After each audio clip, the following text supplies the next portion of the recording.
Early voting is underway here in Bexar County. There's a lot of focus on the funding propositions for the Frost Bank Center and a new downtown arena, but the entire state will be voting on amendments to the Texas Constitution. One of the most significant affects bail and the denial of it in certain cases. It's Proposition 3 on the ballot.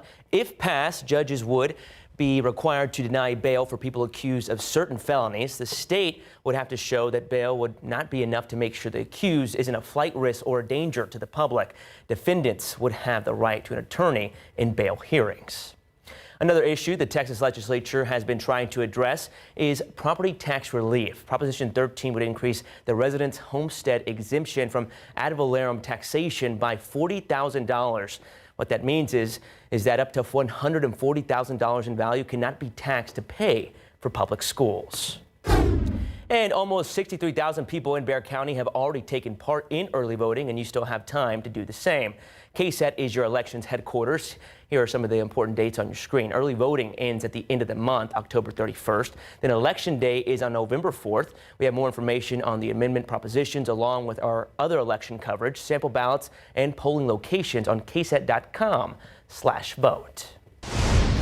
And taking a look at live cam, still in the 80s, but cooler temperatures are on the horizon, Shelby. I know. This week for the weather pattern is really a little bit for everyone. Some folks saw some much needed rain yesterday, but today you get the 80s and the upper 80s. Most of us were sitting between about 85 to even 87 degrees was our peak high today. And throughout the next few hours, we're still expecting our temperatures to still be a little on the warmer side, but they will decrease into the 80s and even the 70s tonight. And if you have kiddos going to school tomorrow, well, be prepared for that humidity. It's going to be a little muggy tomorrow morning because we're tracking some fog being possible for some of us.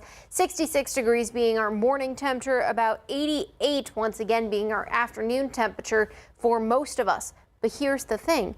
There is a little bit of a change in the weather pattern. Yes, there is Halloween coming up on Friday, and I know a lot of people are wanting to know what the trick-or-treating forecast is.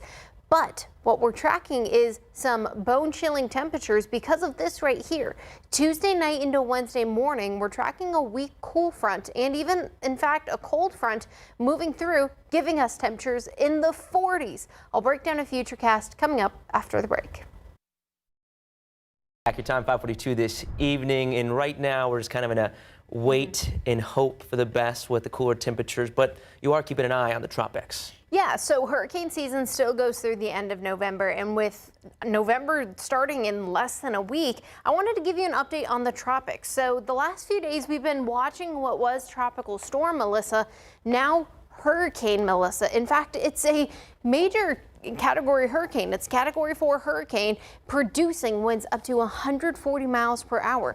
Now it's really just on the southern end of Jamaica, but that little dot in the middle, that's the eye wall. And in fact, a very powerful eye wall, still producing some strong winds, plenty of lightning, and even some low pressure. In the center of that hurricane, in the eye really, is what we're tracking, the low pressure in the center of it being down to 940 millibars. And the lower that number is, the stronger the hurricane is expected to be. Now, it really won't have any impact to us here in Texas or really most of the United States, but it is expected to go into areas of Jamaica and Cuba and even eventually all the way to Bermuda. So if you are traveling towards Cuba, the Bahamas, or even Jamaica, or even Bermuda over the next few days, keep in mind you might want to check your plans because of Hurricane Melissa. Now closer to home, starting tomorrow, you're going to be waking up with temperatures still in the 60s. We're watching that possibility of some morning fog, so you might have some low visibility. Remember to keep your low beams on, but throughout the day, as that sun really starts to increase and get higher in the sky, it's really going to allow that fog to really break up, seeing those mostly clear skies for most of us in the afternoon, still allowing our temperatures to be very summer-like and not necessarily fall-like. 88 degrees is expected to be our peak temperature tomorrow. Very summer-like, and I mentioned that because that low pressure system that brought us all the nice heavy rain yesterday and the last few days is moving off into areas of Arkansas and even Missouri, but we're watching another low pressure system to give us more chances of a little bit of a difference in the weather. But for us, take a look at your morning temperatures. That cool front associated with this low pressure system is going to arrive on Tuesday. and we will be waking up this week in the 50s and even on Halloween in the 40s. And some folks, depending on where you live in the hill country or even just to the south of San Antonio, the temperature can change just a few degrees. But here's what we're watching. That low pressure system just off the coast of the Pacific Northwest is expected to make landfall tonight. And as it does, that low pressure system is going to allow some of that cool Canadian air to really feed in behind it. And as that cool front really stretches down, not only to areas of Salt Lake to the Four Corners, where it is expected to bring some sort of snow and some moisture to them, but for us, what we're watching is the chance of it moving closer to Texas. This is going to be about midday Tuesday is when it could push in. So there's going to be that chance of some stronger winds Tuesday night and even on Wednesday. We are talking about the chance of wind gusts up to about 35 miles an hour, but that cool front really won't have a chance or really an impact on our temperatures Tuesday afternoon.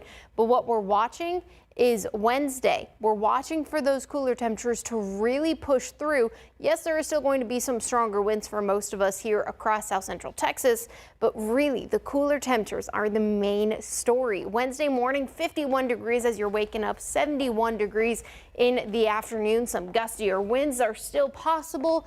And then we have a lot going on next weekend. We have Halloween on Friday, should still be okay, might need a light jacket for some folks. We have Dia de los Muertos on Saturday, and then next week, already in a week, we are falling back for daylight savings. Daylight savings. Yeah. I'm just focused on the 70s as highs, 40s, 50s as lows. 40s and 50s We in the waited morning. so long to get here, and it's finally right there at the doorstep. Yes. Thanks for that. Talking about sports, the Texans won. The Spurs, 3-0 hot start, and the Cowboys are trying to mount a comeback. Mary's going to have a lot more coming up in sports. De la maison, pour les fans, et tout le monde était très impatient de te revoir aujourd'hui. KJ?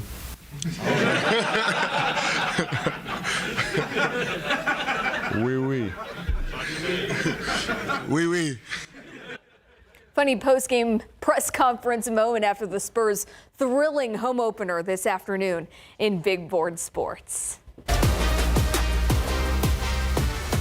Well, the Spurs make their home debut with a 2-0 record to start the season, and fans were surprised with the newest banner hanging in the rafters, a tribute to Greg Popovich's NBA record 1,390 career coaching wins. All right, first quarter, Victor Wembanyama bounced past the Harrison Barnes under the basket for the reverse dunk. It's 11-7 Nets. Later, Dylan Harper drives the lane, splits defenders, and makes the left-handed layup plus the foul. It's 14-10 now. Spurs closing in, and Spurs on a roll. Victor Wembanyama left all alone in the paint for the easy dunk, 71-50 San Antonio. Later, Cam Thomas drives the lane, and Wemby swats the layup off the backboard.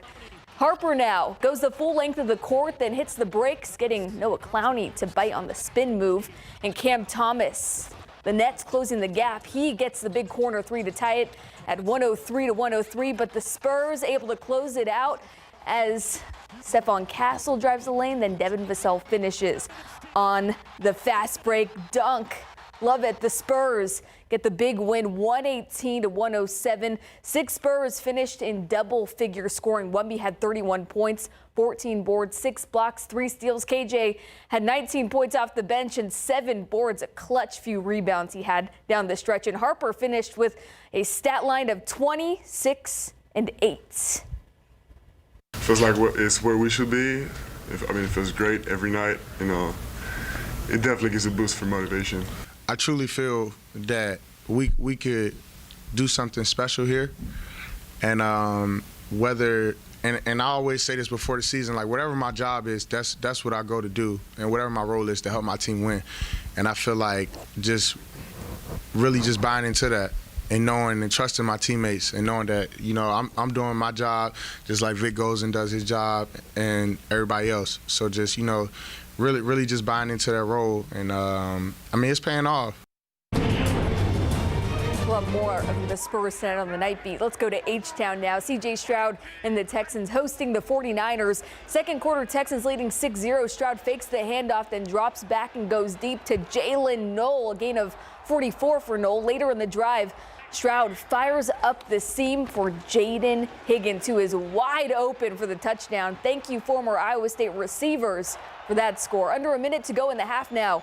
Mac Jones fires over the middle for the end zone, and it's George Kittle who makes the catch in traffic for a touchdown on National Tight Ends Day. Houston leads 16-7 at the half. Third quarter, Stroud facing pressure, but throws a strike to Xavier Hutchinson in stride, and he takes it all the way for the touchdown. Texans with a nice 23-7 advantage. Now San Fran answers. Another tight end gets into the end zone for the 49ers. 49ers would go for 2 to make it a 23-15 deficit. Fourth quarter, Jones fires deep for Juwan Jennings, and it's picked off by Kamari Lassiter at the 1-yard line, and that would seal the game for the Texans. They win it 26-15. Stroud threw a season-high 319 yards today. Without Nico Collins, Stroud distributed the ball well, completing passes to 9 different players. It's really hard, having just a dominant force like him, being out, but I thought, we practiced really good. And I think, that's the keys, like practicing good, and then you give yourself a chance to play good. But yeah, you can't replace Nico Collins. He's a top 5 guy in this league. I think he's, one of the best. And even when he comes back, we got to find new ways to get him the rock. So that's my job, to, give it to him. And I think, when he comes back, his force will be felt. But, I thought everybody really stepped up really big, and I thought, especially in the run game. Obviously, just mentally prepared, right? It's not really any type of condition that we can put ourselves in down here in Texas to really equal up to what it's going to be like in Denver. But as for us, just mentally prepare, and then for myself, just get ready to, stay hydrated for the most part and be able to run throughout this whole elevation situation. The Cowboys did all they could to prepare best for the elevation situation, as CeeDee Lamb called it. Here's a live scoring update. Actually, the Broncos just scored, so they're in the fourth quarter, and Denver leads 37-17 over the Cowboys. Things not looking great for Dallas, but a big win for the Texans. And tonight, coming up on the Night Beat, we'll have college football coverage. Texas A&M coming off of a big win, and more on the Spurs. 3-0 to start the season. A&M is legit. The Texans, you never know which football team you're going to get. The team who doesn't know how to get a first down, the team who knows how to move the ball any given week. And the Spurs. Not upset at all. Not upset at all as a Houstonian. Get it together, Texans. Thanks for that, Mary. Of course.